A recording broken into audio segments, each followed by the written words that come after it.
this is Gilbert Gottfried, and this is Gilbert Gottfried's amazing Colossal podcast with my co-host Frank Santopadre. Our guest this week is a former beauty queen, TV personality, comedian, and actress who's appeared on Happy Days, Three's Company, Married with Children, Full House, and Spaceballs, as well as the classic films Galaxina and Prison A Go-Go and Assault of the Party Nerds 2, and worked with everyone from Bob Hope to Chuck Barris to Don Rickles, but she'll always be known to yours truly as my partner in crime and the host of the late great USA Up All Night. Welcome the funny and sexy Rhonda Shear. Oh, I love that intro. Yes. Welcome, Rhonda. The best intro I've ever gotten in my entire life. So you weren't good enough for the Party Nerds Part 1? They didn't know me back then. Oh. It wasn't until you and I did all night that they found out about me. You could still do that. I can still do that. Yeah, because people make me do that. Yes. It's really bothersome. What other things have people made you do over the years? Well, they tried to make me do things. You know that I was in that whole Bill Cosby era. I did not know Bill Cosby, but you know how all these people are non-believers that happened? No, that was the era when you couldn't have babies out of wedlock. You couldn't have babies at all. You had to look and act sexy at all times and act like you were single and ready for these sleazy producers. And so, therefore, guys, the casting couch was very alive and well back then. I didn't do anything. I hid behind, and you probably remember, Gil, I dated a comic named Bobby Kelton, who was kind of boring, and I kind of used that as my shield. Like I looked like this sexy over-the-top thing, but when in fact I was a homebody, and I'd go home and hide behind that. So I basically was a prick teaser. I put it out there that yes, I could and may sleep with you, but I never did, and that hence the problem why I'm now selling bras and not the star that you are. And, well, can I say something, too? Around that time, I, too, was a major cock teaser. You still are, buddy.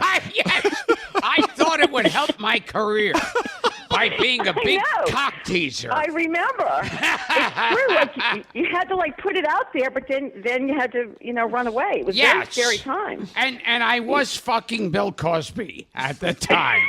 Yes. I was the only one who wasn't. Yeah. I never met him, thank God. Yeah, he was on top of me going, "Hey, there goes in, with the thing, and put your thing in the thing with the really, and let me lick on your nosey go, and suck on my hoozy gagoo. You got big round housey nose." Now you know what kind of show it is, Rhonda. I love it. Okay, so I can tell you a penis I did see, but didn't have any. There was no reaction. There was no touching or anything. But I can tell you a really famous penis. Oh, penis, I love I know it. you always talk about Yes. Milton Berle's penis. We know you've been listening. Yes, I know what you guys are up to. I saw, not that I wanted to, Wilt Chamberlain's penis, and it was like a tree trunk. It was a tree. Jeez. Oh. Gee, not like it surprises anybody. Well, supposedly he had this incredible number of conquests. Supposedly 2,000 women, Wilt Chamberlain. Right, but let me tell you the situation, because this was the kind of stuff that was going on in the 80s and 90s.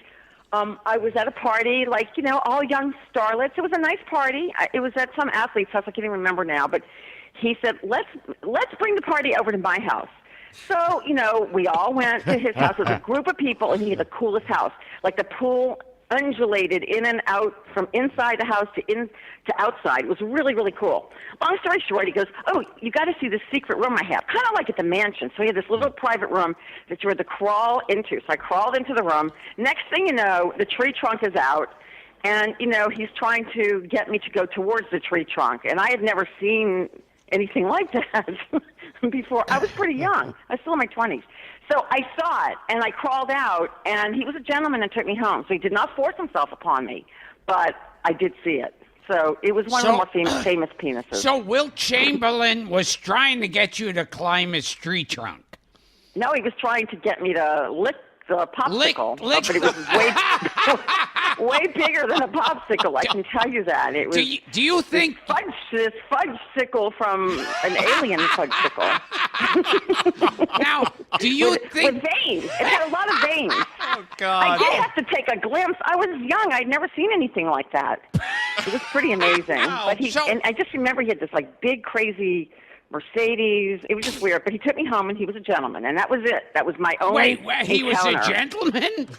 He was He trying was. to He took me shove home. his enormous cock in your mouth. And he didn't force.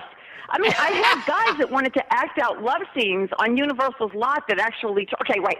I got a great story, a great casting couch story. Do you remember the late great producer? He produced Funny Girl and great films. His name was Ray Stark. Oh, sure, Ray Stark. We're talking old time, but like amazing. So I get to L.A. I'm fresh off the plane from New Orleans. I am this little beauty queen, so I really am. I had the Jewish parents who were very protective. Anyway, my agent sends me, and she goes, "You've got to go have a general meeting with Ray Stark." They used to have these general meetings with people, which really meant nothing, but you thought you were, getting, to meet this great producer that was going to cast you in his next film. Yeah. Anyway, I go see Ray Stark in his bungalow on Universal's lot, and I've got my little portfolio from New Orleans, and he's going through it. He goes, "Oh, you're such a beautiful girl. You're going to have a great career, blah, blah, blah." Next thing you know, he goes, "You have to be willing to wallow in the dirt of Hollywood to get ahead." That's exactly what he said. You have to be willing to wallow. And I said, "Okay, and where's that?" And he goes, "You need to come to my place in Palm Springs this weekend." And I was like, "Okay." And then I walked out, and then I called my agent. I'm like, "This was a setup, wasn't it?" Of course it was a setup. She was probably getting all kinds of money for all the girls she was sending over. But I had to be willing to wallow in the dirt. And I never wallowed, and hence I'm selling bras. Ray Stark, that was a wallow. big name. I mean, he was 150 then. He was 300 years old. Big producer. Ray Stark. Big producer. Yeah, a lot of Neil Simon movies and. I never saw his mushroom. It just seemed like it would have been a mushroom.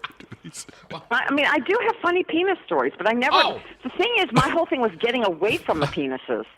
But people were always showing them to me, but I was always running, and I thank God I never was one of those victims.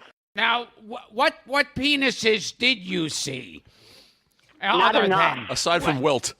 Other than Wilt. No, let's see. Do you think he? Who? Do you think he has a wilting penis now? Oh yeah, we lost Wilt. Wilt's gone. Okay. I had Red Buttons whisper in my ears really nasty things about what he wanted to do with my vajayjay. Oh, great! Red Buttons. That's a scoop. Red Buttons, and this was like right before he passed, so this wasn't like. Oh, sorry if my phone's buzzing through. Just it must be Red Buttons from another place. Yeah, he told me what he wanted to do down there. And I was he was already, how old was he? It was like the year he died.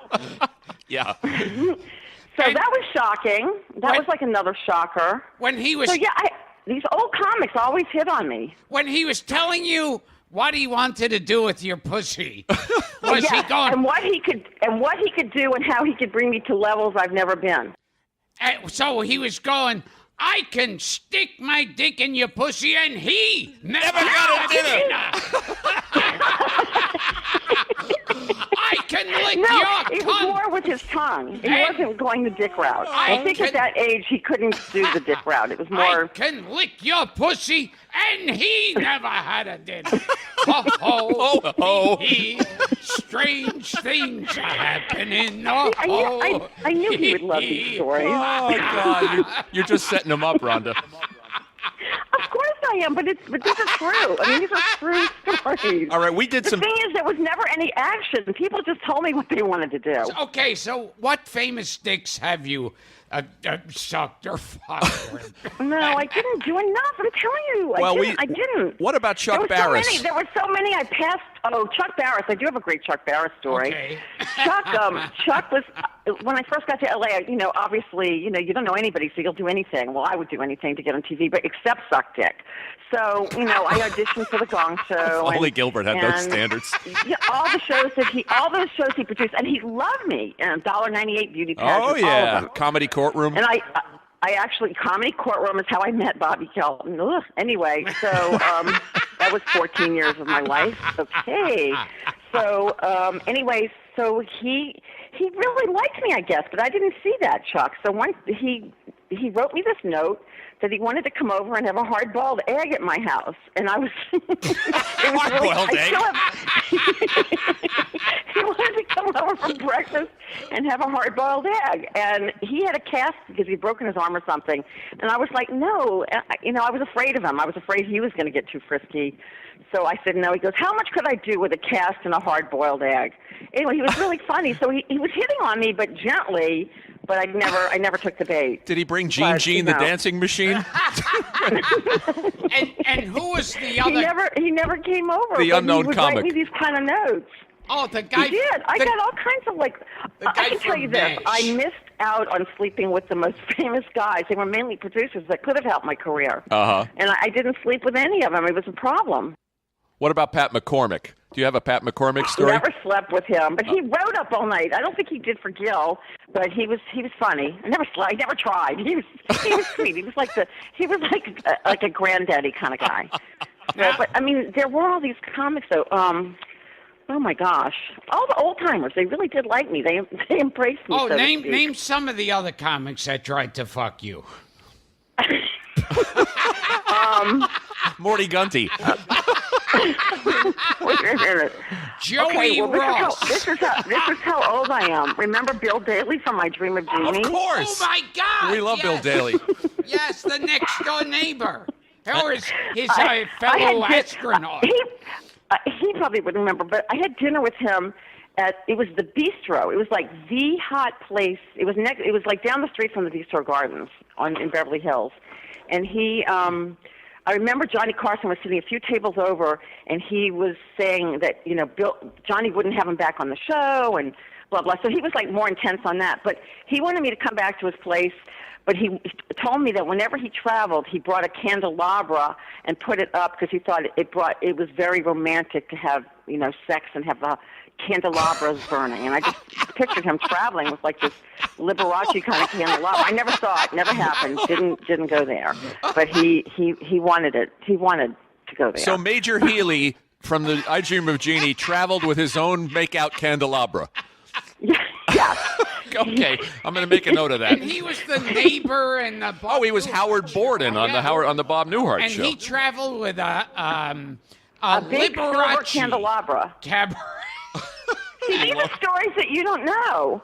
What's the other guy? What's the other little Jewish comic? I can't think of his name. I'm getting Gilbert old. Gottfried? Like you, but older. What was he in? He's still around. Oh my God! Oh gosh, what's his name? What kind of act did he? Not Henny Youngman. By the way, I don't know if you know this or not, Gil, but Henny Youngman, they did a faux roast for me on Up All Night, and it was at the Friars Club in New York City, and it was Henny Youngman's last appearance before he died. So that was kind of cool. Oh wow! Oh wow! Yeah, it was really kind of cool, and so I don't know why you sometimes they put us on shows together, but not all the time. But it was fun, and that was like one of the last shows we taped too. But I guess they didn't connect my name with a roast. Why would they think of you? Yeah. What about Billy Barty? Was he ever inappropriate, Rhonda? No, Billy was very sweet. I worked with him. Yeah. Eric Estrada from Chips also whispered in my ear what he wanted to do with my vajayjay. Oh, while what? during, it was the last year of Chips. the last season, and we were on a barge, and I was like, we were filming, and it was this really cute show, and I had a nice guest starring role, and he took the megaphone, and he yelled at everybody on the barge, "You are all here because of me, and I could fire any one of you." We're in like the middle of the Pacific Ocean, not the middle, but offshore. Wow. And like everybody was scared of him, and then he saunters over to me and this other girl that I was working with, a young girl, and he tells me what he wants to do, and I'm like, I'm going to get fired because I'm not doing this with this dude. And I was telling the girl, and that was all. He said that, but he didn't show and tell or anything. Chris Albrecht, you remember Chris Albrecht? Oh, yes, Sure, of course. Of course. Okay, so Chris, who was a doorman at the Improv a million years ago, I didn't know him then, but when he came to L.A., he was just like this little agent sidekick at William Morris, and he would sit in front of my door of my apartment on Wilshire Boulevard trying to get in, yes, to see things and to do things, and I wouldn't let him in. There was one that I was stupid not to let in, but, that would have been perhaps a good move. I don't know, fucking an agent's assistant. But look who he became later on. That's what true. I'm trying to say. He went bigger than that. Well, in the old days, he was half of the comedy team with Bob Zamuda. That's right. Albrecht and Zamuda.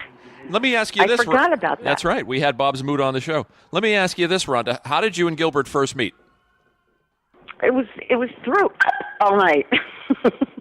And he was always sarcastic to me, but I think we had a certain chemistry, but he didn't think it. I don't think that he thought that. I think we could have done fabulous things together, but no, he just didn't go that direction. So I'm mad at him too. Oh wait, is he on this show? Yeah. Yes, he is. Now I remember I did, however, grab your tits a couple of times. Yes, you did. We did the Universal in Florida show together. And when we were in Jamaica, I think, together, because I remember having white tigers on our lap. Do you remember that? Oh, yes, yes. And they broke me out. I was allergic to their dander. It was not good. We did a bunch. We did a show at a tattoo parlor. We did a B Movie Awards show. They put us together, I guess, through the years a dozen times. Hey, before me, I have a question for you. Yes. What about the chick, Caroline Schlitt, who was on a year and a half before me? Oh, yes. I think she was really good. I think she was ahead of her time, but they wanted somebody more over the top, more out there, sexy. But I think she was really smart, sexy. I liked Caroline Schlitt. Yeah. I liked her. I don't know her, but people still were pissed at me that I took her job. A few people. Yeah, I remember it was like I worked with her a couple of times. She was very nice, funny, and then one day out. One day it was me. Yeah. And you guys together, I don't know if the numbers are right, but the internet research says you guys hosted a collective 900 episodes. Is that possible? I know that I hosted. I know Gil hosted more than me because you were on a year and a half or 2 years longer than me. But I know that I hosted about 430 shows. And then, I don't know if Gil knows this, but they basically got rid of all the shows for the videotape. They just destroyed them. Oh, but wow. I have all of mine. I have all but about 20 episodes. I have all of them. Because that was like in my contract when they'd send me a tape. And so since then I've converted them. So I even have shows with Gil. But like all the shows were destroyed through the years, which I just think was crazy. It was like we were ahead of our time. Okay. We were doing stuff because the network wasn't watching what we were doing, so we would make fun of the network and do all kinds of crazy stuff.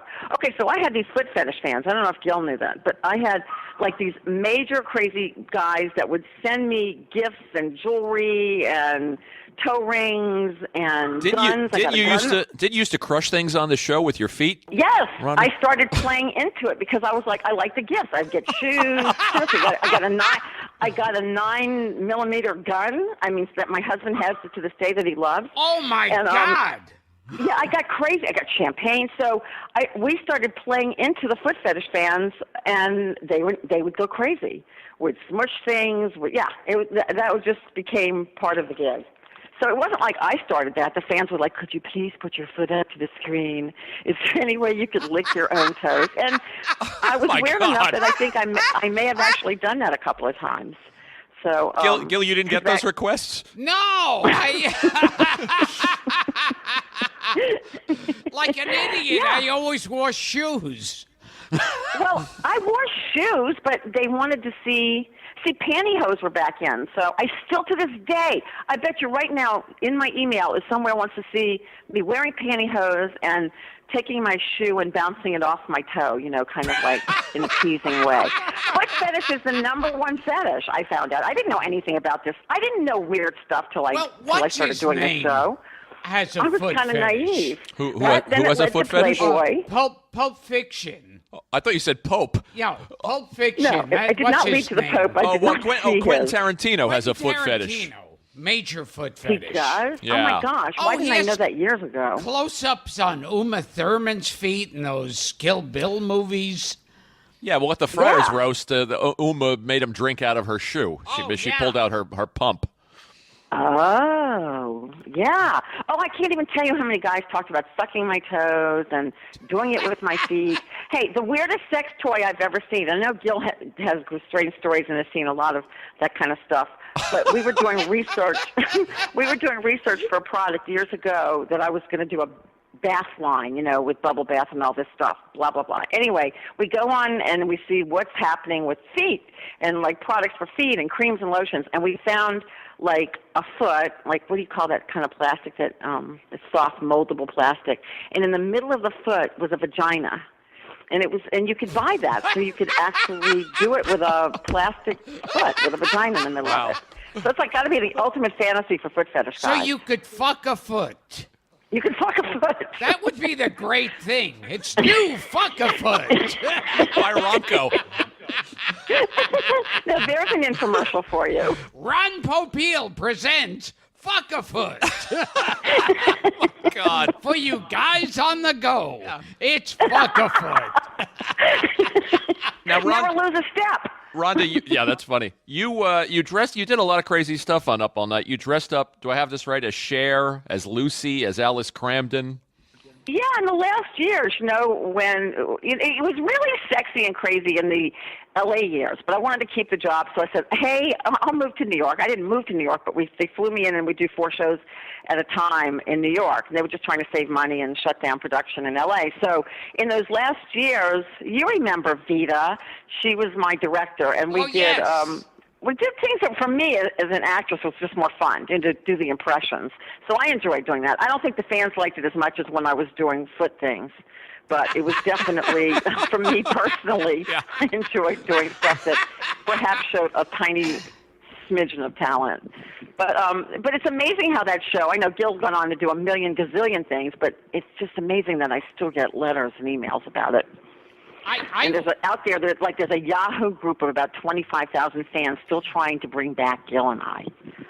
I But remember. here's the weird thing. Oh, go ahead. There is this weird, these kids grew up with these films, and then the films went away, and now there's this whole genre, like resurgence of these B films. So I actually brought back Up All Night.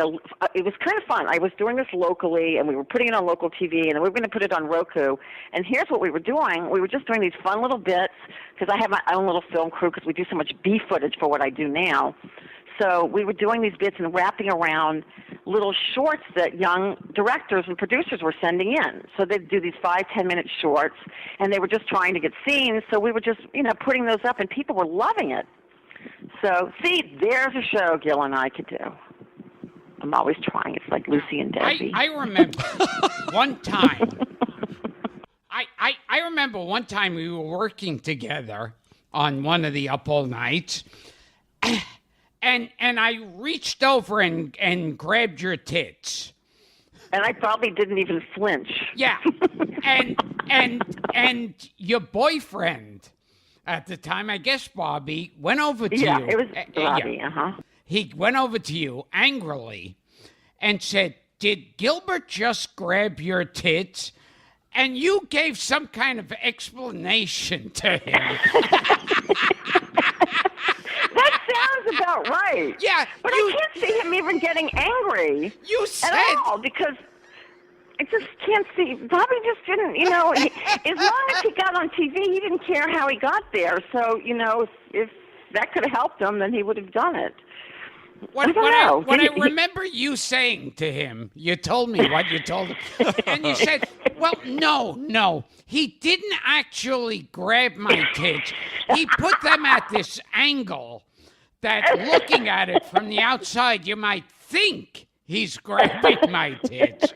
But, but he was like a foot and a half away. He probably believed it. Yes.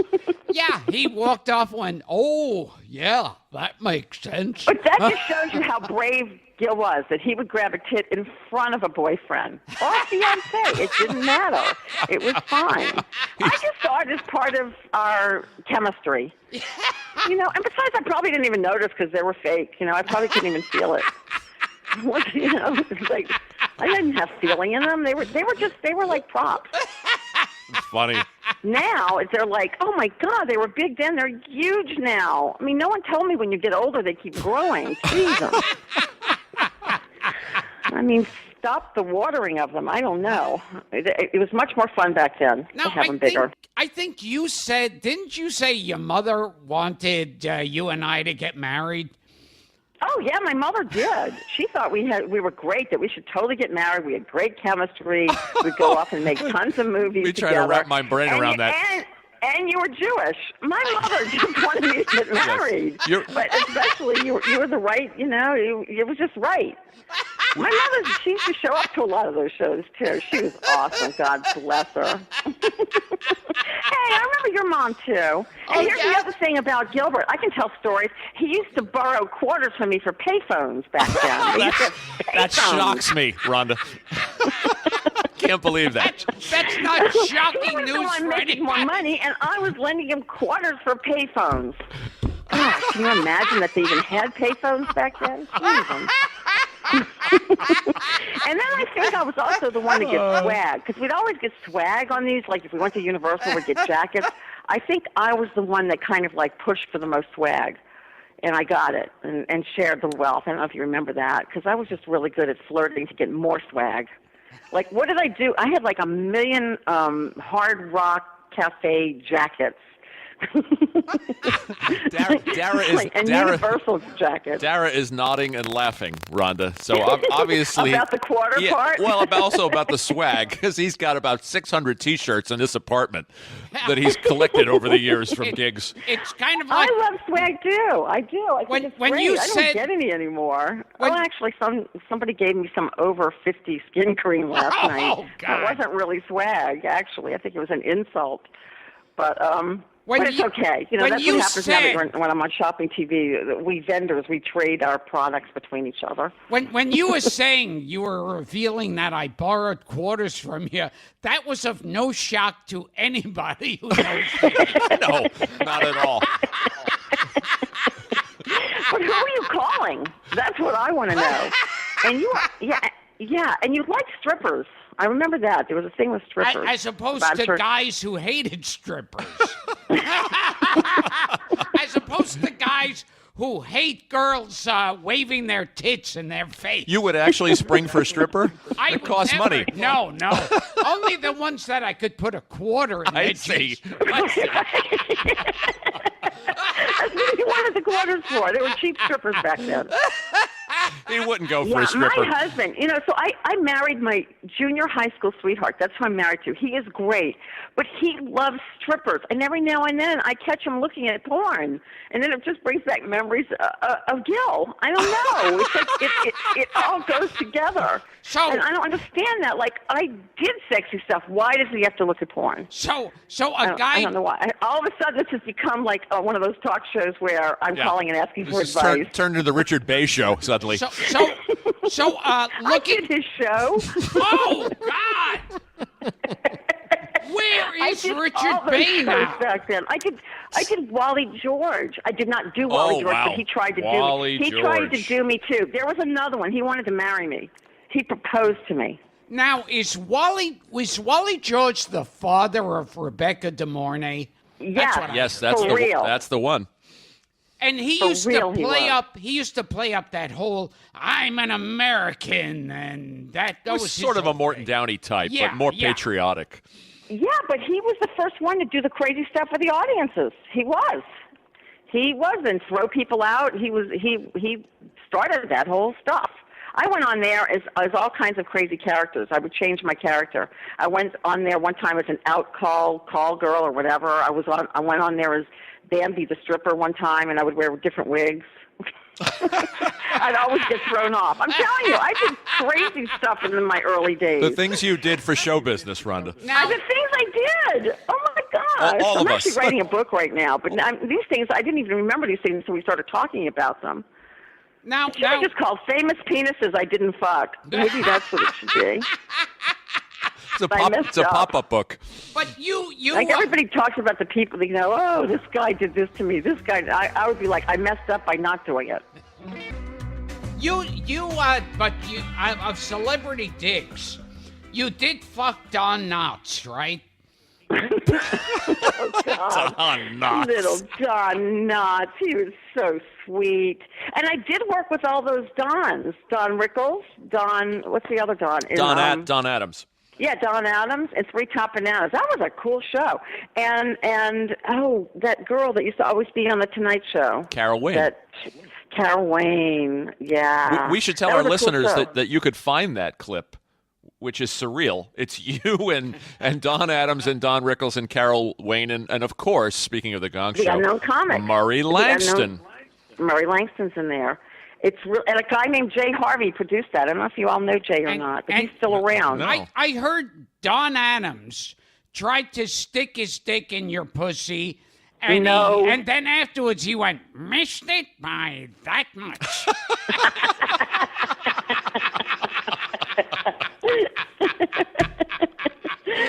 All the Dons. They were all well behaved on that show. But I did have some funny ones. I still think Wilt's like the top of the list.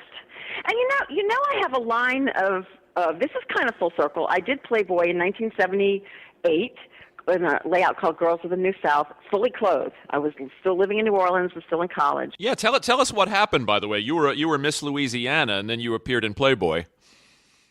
Well, okay, I never lost the Miss Louisiana title. I lost a title called Floral Trail Society Queen, and that was one of those faux debutante things where your parents put up money for, and so they got all huffy and puffy because they thought they saw a nipple, which wasn't a nipple, and so they dethroned me, and then I brought them to court, and then I had the lieutenant governor and all these people vowing for my, I am such a good girl, and it was hysterical. I mean, it was just crazy stuff back then.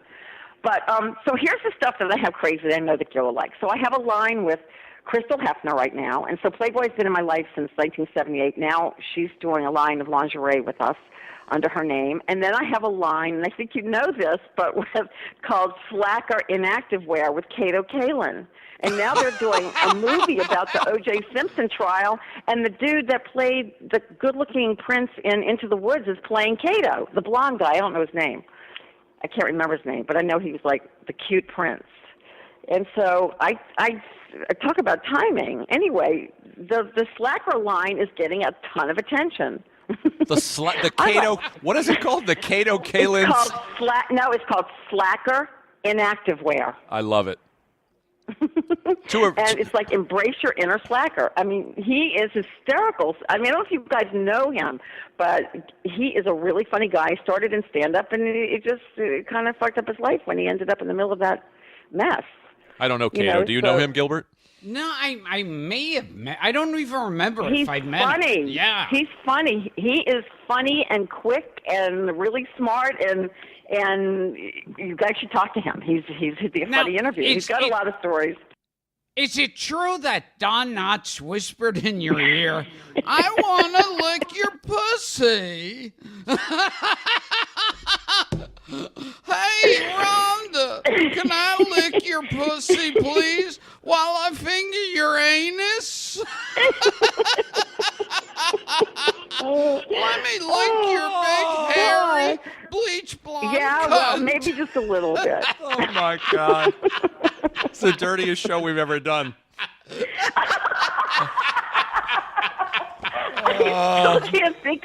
Why can't I think of the comic? Well, give us a hint. What was his act like?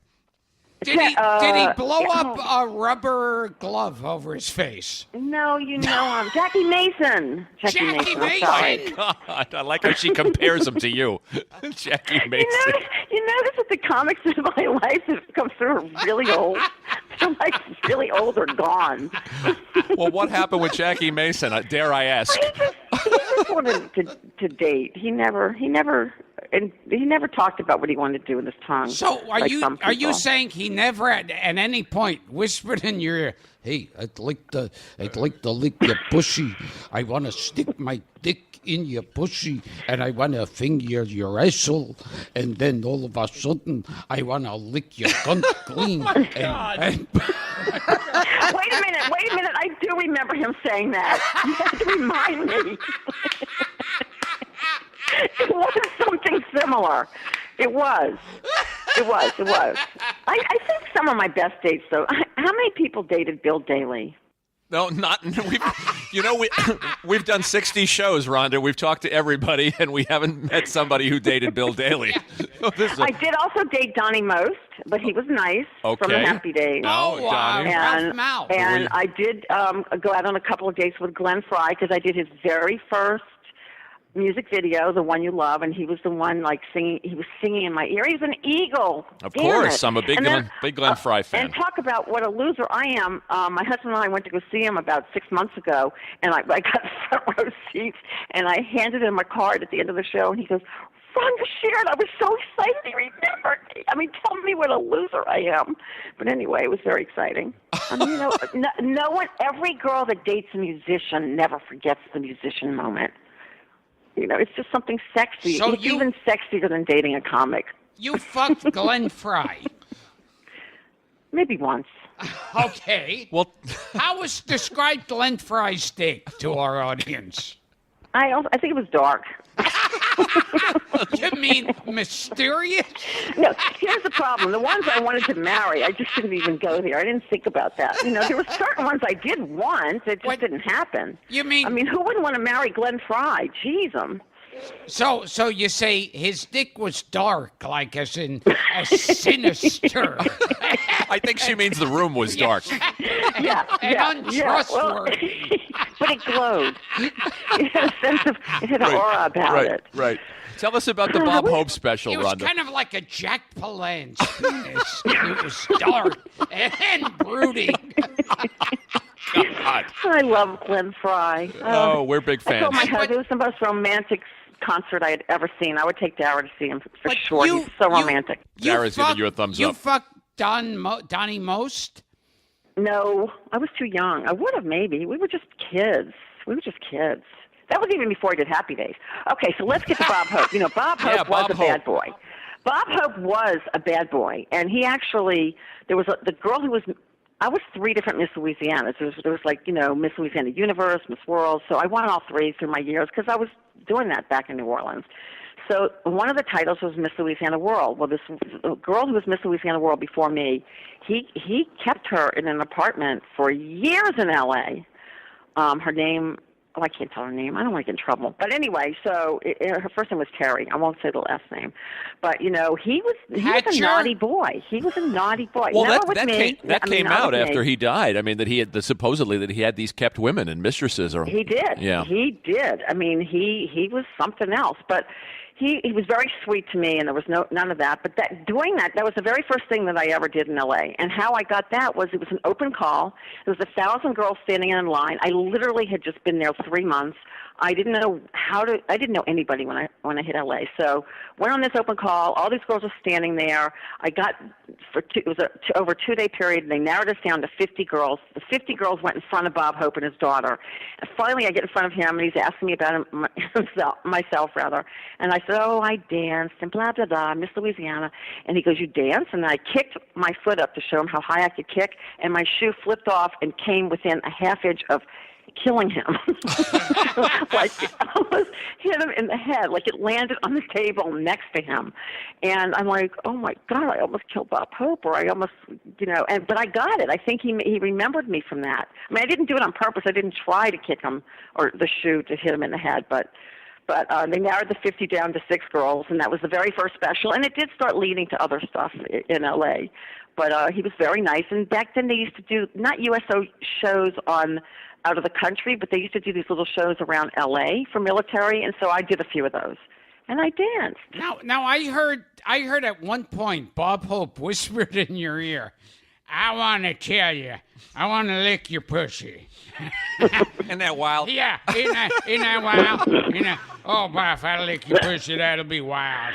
Oh my gosh, I haven't heard Bob Hope in years. That's awesome. Well, now you fuck. Okay, wait a minute. I did also do a Johnny Carson, Mighty Carson Art Players, where I played Scarlett O'Hara to his Rhett Butler. Oh, and interesting. Yeah. He didn't hit on me, but the director did. But What's he the was like director's really name? serious about that. And then it was really funny because the end of the scene, like I don't think you could get away with this politically correct anymore. But I'm like, oh, Red, I knew you loved me. I knew you always loved me. And then he goes, frankly, my dear, I'm gay. And this guy who's like, he's dusting in the background. He's like the butler. He picks Johnny up and sweeps him up this. Oh, I remember long that skit. staircase. Yeah, that was me. So you were doing the Carol Wayne thing. Yeah, well, just he would do those little sketches, and they wanted someone happened to be in my agent's office, and they wanted someone Southern who happened to have an antebellum dress, and I did. It was the same dress that I got thrown out of the Floral Trail for show, thinking that I showed my nipple to Playboy. So it was a notorious dress. But anyway, that's how I got that. That was my only time on the Tonight Show, but it was fun. So now I thought you would open the door for a Johnny Carson impression. I was hoping that would take us there. Oh, if I licked your pussy, that would be wild. Go back to Jackie Mason. Rhonda, let's ask you about some of these movies that you were in. See, and what Gilbert and I would love to get your recollections. First about Galaxina. Oh my God. Which our friend Mike McPatton points out shockingly had no nudity in it. It had you and Dorothy Stratton. I know, but Dorothy Stratton, who oh my God, it was so tragic, and she and I had the same agent, and she was so gorgeous, and I really think she would have become a big star. She really had the chops, but I just had a small part in it, and Gil would love this, as a mime. I played a robot, so I never spoke. I just was like an alien, because when I first moved to L.A., I used to do this mechanical mime, kind of like Shields and Yarnell. It was just something I did growing up in New Orleans. So I did a lot of that just to get noticed. I actually had this partner, and I don't think Gil will know him, but he is an amazingly funny guy that never made it and should have made it much bigger than he did, named Kenny Ellis. Kenny's a cantor now. That's what I do. I turn guys into cantors. We met in Harvey Lembeck's workshop. Harvey Lembeck. Harvey Lembeck. There's a name. Von Zipper. Eric Harvey Von Lembeck Zipper. was, That's right. Well, Harvey was I did improv, and I met this fellow student named Kenny Ellis. Kenny has the voice of a god. He's hysterical, but we didn't know, what could we do to get noticed in L.A.? He used to carry me in. Gil actually will appreciate this. We used to crash offices. I would wear a nude body stocking, a ball cap. He would carry me in as a doll, and then he would sing to me and then dress me. And he carried me into the Tonight Show office. He carried me onto a Merv Griffin warm-up stage. He carried me into Steve Allen's show. We actually got the 7th show of Steve Allen's show, and they canceled after 6. I carried us into a Smothers Brothers rehearsal, and they are the only people that threw us out. So I got to tell Tommy Smothers that years later, that he broke my heart when he threw us out of his rehearsal. But, I mean, we would just crash places. You could never do that anymore. So did some crazy stuff in my youth of Hollywood. Very ballsy stuff. Now, is it true that this comedian who became a cantor, you once fucked him, and while you were having sex with him, he was going,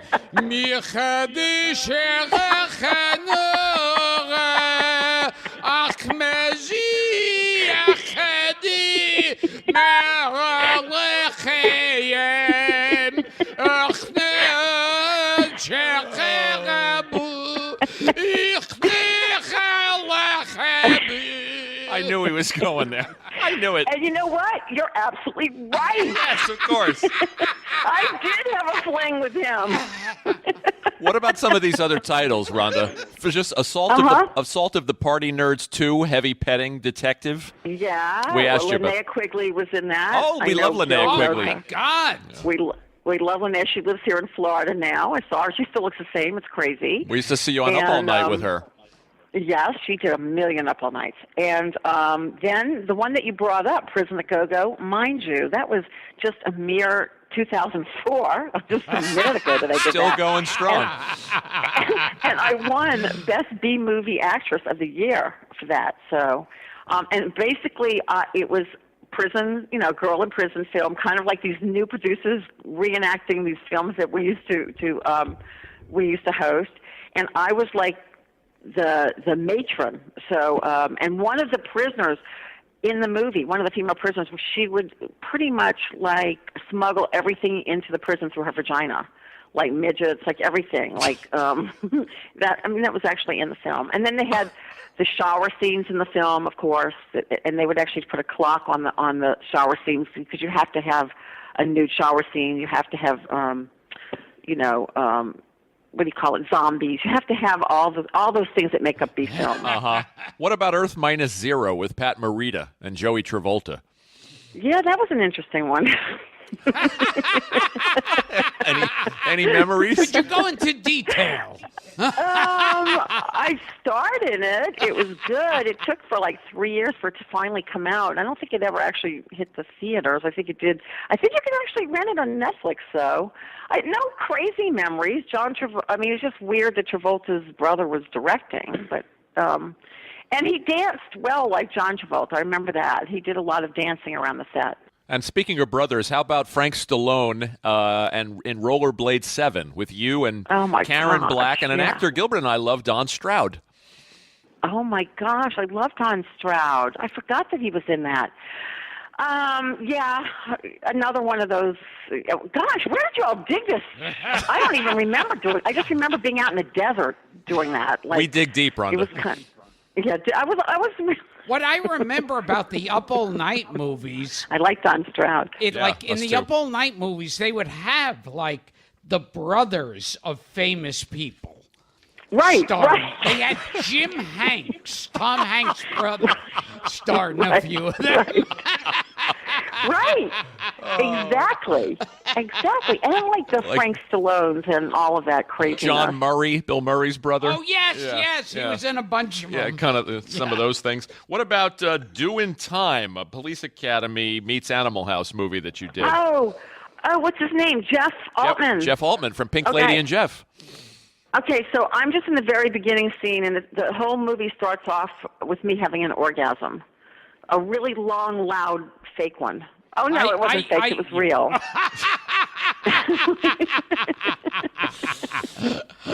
But I wasn't nude in it. It was just like we were under the covers. Jeff Altman. And Muhammad Ali shows up in that one. Wait, what? I said Muhammad Ali had a cameo in that movie. In Doing Time. But I didn't do anything with him. No, you didn't. Yeah, what about Avery Schreiber in Galaxina? Any memories? Oh, my God. We're just going to throw names at you, Rhonda, until something sticks. I know. There was nothing bad. Remember, I was really young when I did these. So. Now, did Avery Schreiber and Jack Burns do a threesome with you? Burns and Schreiber. Okay, seriously, the fact that I've worked with all these people like Red Buttons and Bob Hope. It's fascinating. Jerry Lewis. And Jerry Lewis. Let's talk about Jerry. Oh, Jerry Lewis. I did his telethon even back in New Orleans. I did the Jerry Lewis telethon from the Improv with Jerry, and he was on stage. But no, I just want to hear. I just want to hear Jerry Lewis impressions. But no, Jerry wasn't always the nicest person in the world either. But I heard Jerry Lewis famously one time whispered in your ear, "I'd like to lick your big hairy Bible, and I want to stick my hook in your big wet Hey, Dara. Can I shove my big veiny into your big tight wet It sounds a little bit like Bill Cosby, too. Just a little bit. Well, you know, because I'm on the lazy days. This is my favorite Dara quote, that your son thinks that you are funnier at home than you are at work. That's funny. There are other people who feel that way. I just love that. I think that's awesome. I love children. Really, your kids are so... I can't believe that you actually have these beautiful, normal children. Oh, there go the dogs. There goes the dog. I like that last all 4 of them. What about you? What about another one of our podcast guests? Yeah. Wait, say again, because Chicky was barking. I missed that last Is that comment. one of your dates? That's one of my dates, the dogs, yes. What about one of our podcast guests, Rhonda? Alan Thicke. You worked with Alan. I love Alan. Alan and I always had a very sweet, nice relationship. No naughtiness, but we did do a bunch of different projects together. Get ready. Not what I heard. Here it comes. Rhonda. Wait a minute. heard. I'm like him, No, though. He says he wants to make love to his son's music. That's yes, kinda weird. he said that I think recently. I want to do that, too. I heard he whispered in your ear. I want to put on my son's music and stick my tongue in your pussy. I like Rhonda's big hairy pussy. And you know something? I like a big, Lord. big, hairy, unshaven pussy. Did people actually not shave pussies back in the day? I'd like to. God, when I look back at my old Playboy, I'm thinking, Jesus, what was that? Sebastian Cabot. What was that? And how many people could hide out in there? God, I'm telling you, I just can't believe that happened back then. Let's fling a couple of today. more names at the wall here for you, Rhonda. What about Lou Gossett? You worked with in JD's Revenge. Any memories? Oh my gosh, no! I didn't have a scene with him. My scene was with Billy Barty in that movie. Billy Barty and Jerry Reed. You worked with. And Jerry Reed. My scenes with Jerry. That was how I got my Screen Actors Guild card. Did Creek Billy, Cowboys. How long ago that is? did Billy Barty show you his midget dick? That's all we want to know. Well, if you think about Billy Barty, he came right up to the right height, which would be appropriate for a woman. I'd just like to have Billy Barty under my dress at all times. Gilbert's the same height. He lost a part to Billy Barty.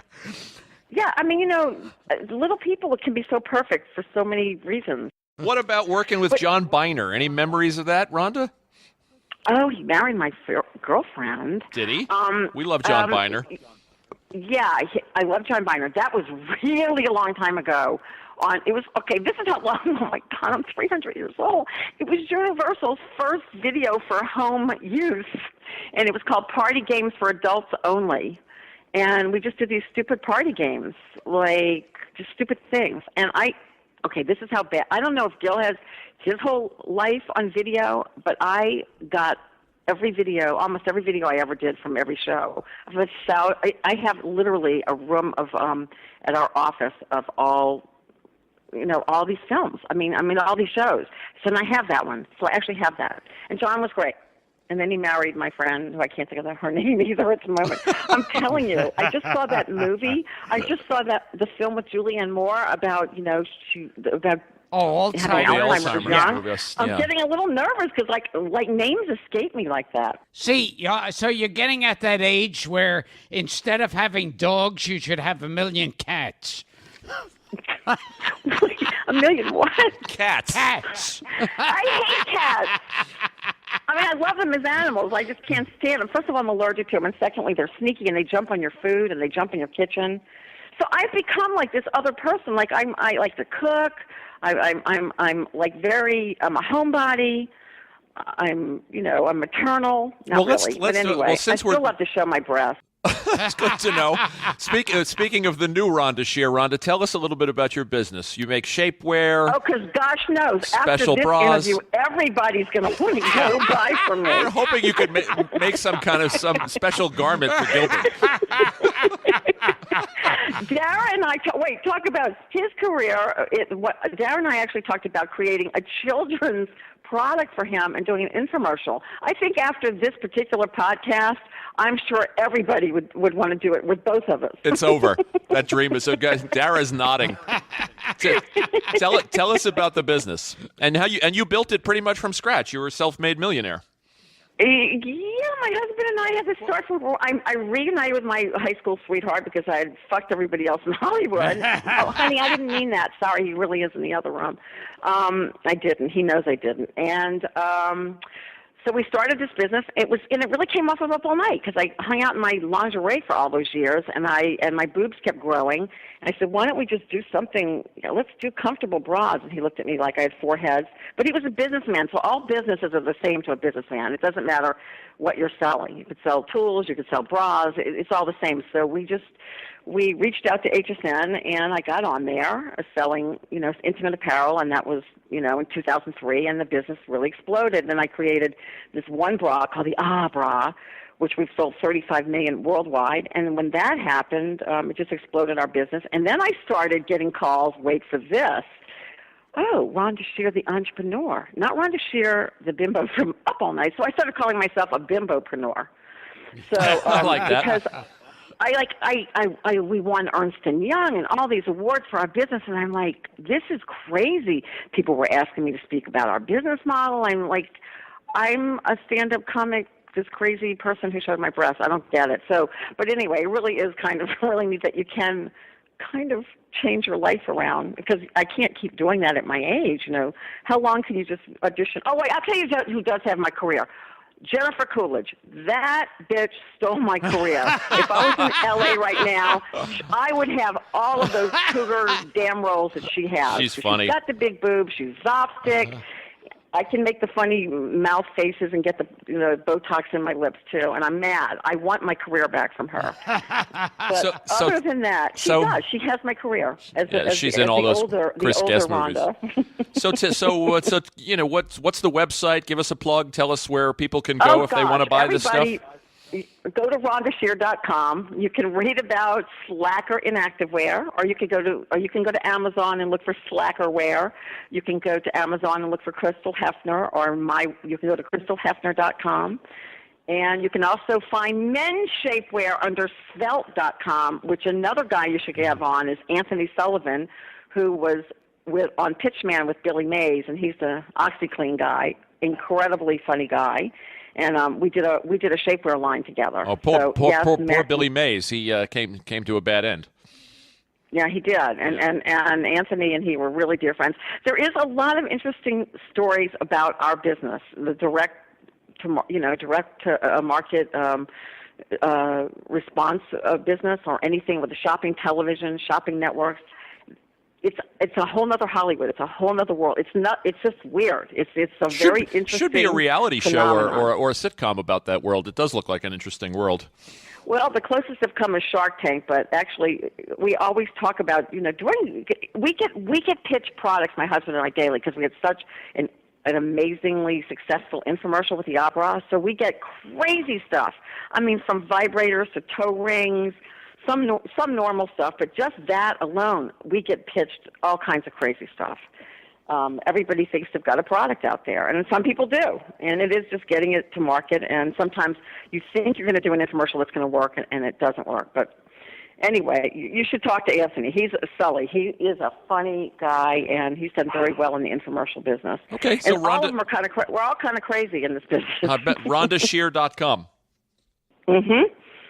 That will do it. Is there anybody else I didn't sleep with that he could do? No, but I want to point out. I want to point out to our listeners one great clip that they can find, which is you on a show called The Love Experts with David, with a very, very young. It's hosted by Bill Cullen. How did you find that? Oh, I dig around. And a very, very young Jamie Lee Curtis on a panel, and a very young David Letterman. Very young David Letterman. I've been looking for that clip because that to me that was like no one knows about that. I would have loved to have sent that in his last days on air. I'll find it and send exactly it. Right. I'll send it to you, Rhonda. That's cool. Thanks. I appreciate you. Really dig around. Oh, we go pretty deep. So, well, this has been a great episode of Gilbert Gottfried After Dark. I've had a lot of fun. And if I may, I remember there was one time a fight between Jackie Mason and Jerry Lewis and Bill Cosby and that Cantor and Alan Thicke. Really? Fighting over your pussy. And Don Knotts. was there. And he go, I want to lick your thing with the bison and the big wet hairy island. And Hey, I want to put my dick in your pussy, and I'd like you know the difference between a Jew pussy and a Gentile pussy. Hey, can I lick your pussy, please? Your pussy's hairier than Aunt B. I want to lick your pussy up there in the catwalk. let's lick your big hairy catwalk. I'm crying over here. You guys have me cut that out. crying. I haven't had so much fun and been so dirty since we were all night together. It just makes me so horny. Honey, I'm coming to you. Oh, Lord. Rhonda, you're a sport. Listen, I was on. I was going to say I was on Gilbert. I wasn't on Gilbert. I was on Howard Stern many times. Not on him, but I did bite the hair from his scalp out of his head on one of his shows when he had me in the tickle thing, and he leaned over me and I bit his hair out of his head. Fabulous. So once you've done Howard, then Gil's easy. How did Dara do it? That's my question. That's something I ask every day. All right, I'm really excited to have been on here with you guys. Hey, We have to do it so again. We have to have all my other brands on as well. Yes. So I'm Gilbert Gottfried. This has been Gilbert Gottfried's amazing Colossal podcast with my co-host Frank Santopadre, and we've been talking to the girl who fucked both Pat Morita and Don Knotts and Billy Barty. My old co-host from USA Up All Night, Rhonda Shear. Rhonda, say it one more time for us. You mean USA Up All Night? Yeah, that's it. Thank you, Rhonda. You got it. Thank you, guys. What fun. I feel so exciting now. You made me so exciting. I'm truly a hooker. And I'm coming over tomorrow and visit you and to fuck your foot. Oh, please. That I would look forward to. Thank you, Rhonda. We'll do the infomercial.